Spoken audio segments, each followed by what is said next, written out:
สวัสดีครับผมนายภัสกร จันทร์ส่องแสงและนักศึกษาหัวจิต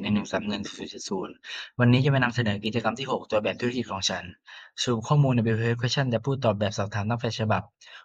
ผู้บริโภคส่วนใหญ่เป็นนักศึกษาระดับปริญญาตรีรวมถึงนักศึกษาแลกเปลี่ยนต่างประเทศกลุ่มผู้บริโภคส่วนน้อยคือกลุ่มครอบครัวและกลุ่มคนวัยทำงาน สิ่งที่ผู้บริโภคต้องการคือแพ็กเกจท่องเที่ยวราคาประหยัดคุ้มค่าครอบคลุมความสะดวกและมีกิจกรรมในตัวผู้บริโภคบางคนต้องการออกแบบโปรแกรมท่องเที่ยวด้วยตัวเอง ส่วนใหญ่ต้องการแบบทริปส่วนตัว Y สาเหตุหลักที่ผู้บริโภคซื้อคือต้องการพักผ่อนและส่วนใหญ่ซื้อแพ็กเกจเพื่ออำนวยความสะดวกให้แก่ตนเองส่วนน้อยซื้อเพราะอยากมีประสบการณ์ใหม่ๆ U อิทธิพลสำคัญที่ส่งผลให้ผู้บริโภคตกลงซื้อคือรีวิวของผู้ที่เคยมาใช้บริการรวมถึงบุคคลรอบข้างที่สนับสนุนให้ซื้ออีกทั้งราคาและโพรโมชันของตัวก็ส่งผลต่อผู้บริโภคอีกด้วยผู้บริโภคส่วนใหญ่มักจองหรือซื้อแพ็กเกจก่อนวันหยุดผู้บริโภคมาหาข้อมูลผ่านอินเทอร์เน็ตเฟซบุ๊ก TikTok หรือแอปพลิเคชันต่างๆและมักติดต่อสอบถามข้อมูลเพิ่มเติมก่อนโอนเงินมัดจำผ่านแอปพลิเคชันธนาคาร How การซื้อของผู้บริโภคเริ่มจากการค้นหาข้อมูลสอบถามพิจารณาโพรโมชันและข้อมูลที่เกี่ยวข้องก่อนตกลงเงินมัดจำความแตกต่างระหว่าง The Business Model Canvas ฉบับใหม่และเก่ากลุ่มลูกค้าในฉบับเก่าได้แก่นักท่องเที่ยวในประเทศนักศึกษากลุ่มครอบครัวกลุ่มเพื่อนนักท่องเที่ยวต่างชาติองค์กรหรือบริษัทต่างๆกลุ่มลูกค้าในฉบับใหม่คือนักท่องเที่ยวในประเทศนักศึกษากลุ่มครอบครัวกลุ่มเพื่อนกลุ่มคนวัยทำงานนักท่องเที่ยวต่างชาติ องค์กรหรือบริษัทต่างๆซึ่งได้เพิ่มกลุ่มคนวัยทำงานเข้ามาคุณค่าหลักของผลิตภัณฑ์ในฉบับเก่าคือแพ็กเกจทัวร์ราคาคุ้มค่าครอบคลุมทุกบริการจัดทัวร์ตามความต้องการของลูกค้ามีไกด์ให้บริการซื้อแพ็กเกจเดียวครบทุกอย่างทั้งเดินทางที่พักอาหารมีประกันการเดินทางให้ฉบับใหม่คือมอบประสบการณ์ที่คุ้มค่าให้แก่ลูกค้า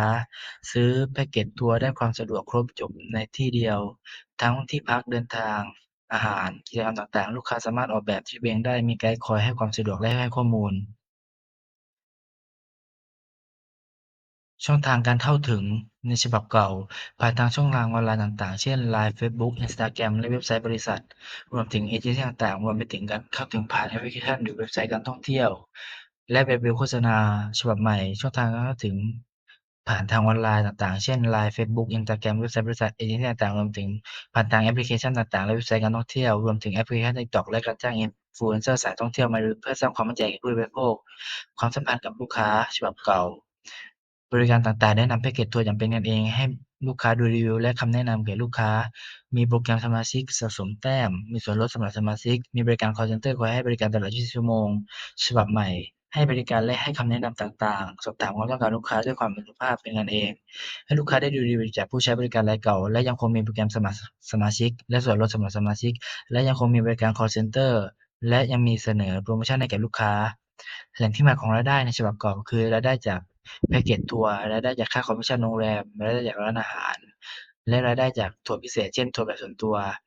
แหล่งที่มาของรายได้ในฉบับใหม่ยังคงเป็นเช่นเดิมคือรายได้จากแพ็กเกจทัวร์รายได้จากค่าคอมมิชชันโรงแรมและร้านอาหารรายได้จากทัวร์พิเศษเช่นทัวร์แบบส่วนตัวกิจกรรมหลักในฉบับเก่าคือออกแบบแพ็กเกจทัวร์ประสานงานกับพันธมิตรทำการตลาดและคอยให้บริการลูกค้ากิจกรรมหลักในฉบับใหม่ได้แก่การออกแบบแพ็กเกจทัวร์ประสานงานกับพันธมิตรทำการตลาดและคอยตอบคำถามและบริการลูกค้าดูแลความปลอดภัยและอำนวยความสะดวกต่างๆ ทรัพยากรหลักในฉบับเก่า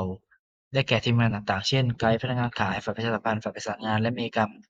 ความสัมพันธ์ที่ดีกับผู้ให้บริการโรงแรมและร้านอาหารรวมถึงบริษัทขนส่งและต้องมีระบบที่ดีบนแพลตฟอร์มออนไลน์ใบอนุญาตนำเที่ยวและความรู้ต่างๆที่เกี่ยวข้องทรัพยากรหลักในฉบับใหม่ได้แก่ทีมงานต่างๆเช่นไกด์พนักงานขายฝ่ายประชาสัมพันธ์ฝ่ายประสานงานและความสัมพันธ์ที่ดีกับผู้ให้บริการโรงแรมร้านอาหารรวมถึงบริษัทขนส่งและยังมีระบบที่ดีบนแพลตฟอร์มออนไลน์ใบอนุญาตนำเที่ยวและความรู้ที่เกี่ยวข้อง พันธมิตรหลักฉบับเก่าได้แก่ผู้ประกอบการโรงแรมที่พักต่างๆผู้ประกอบการร้านอาหารบริษัทขนส่งสถานที่ท่องเที่ยวหน่วยงานรัฐและหน่วยงานท้องถิ่นในฉบับใหม่ได้แก่ผู้ประกอบการโรงแรมที่พักต่างๆผู้ประกอบการร้านอาหารบริษัทขนส่งสถานที่ท่องเที่ยวต่างๆ โครงสร้างต้นทุนฉบับเก่าค่าแรงพนักงานรวมถึงค่าแรงของไกด์ค่าเดินทางค่าโฆษณาและการตลาดค่าใช้จ่ายสำนักงานและระบบออนไลน์ในฉบับใหม่ได้แก่ค่าแรงพนักงานฝ่ายต่างๆค่าเดินทางค่าโฆษณาและการตลาดและยังมีการเพิ่มค่าจ้าง Influencer ในการโฆษณาและค่าใช้จ่ายสำนักงานและระบบออนไลน์เข้ามาที่มาของการปรับ BMC ฉบับใหม่ให้สอดคล้องกับผลวิเคราะห์ WH Question ในฉบับใหม่ได้มีการปรับปรุงหลายด้านโดยเน้นการบริการที่สุภาพเป็นกันเอง และเพิ่มความปลอดภัยเพื่อสร้างความเชื่อมั่นช่องทางการเข้าถึงมุ่งไปที่สื่อออนไลน์มากขึ้นเช่น TikTok และการใช้ Influencer เพื่อโพรโมต ขณะที่คุณค่าที่มอบให้ลูกค้าก็มีความยืดหยุ่น สามารถเปิดโอกาสให้ลูกค้าสามารถออกแบบทริปเองได้ตามความต้องการ กิจกรรมหลักเพิ่มเติมเรื่องการดูแลความปลอดภัยและการตอบคำถามลูกค้าอย่างใกล้ชิด ส่วนโครงสร้างต้นทุนมีการเพิ่มงบด้านการตลาดออนไลน์และการใช้ Influencer เพื่อเข้าถึงลูกค้าได้ดียิ่งขึ้น วันนี้ขอจบการนำเสนอเพียงเท่านี้ขอบคุณครับ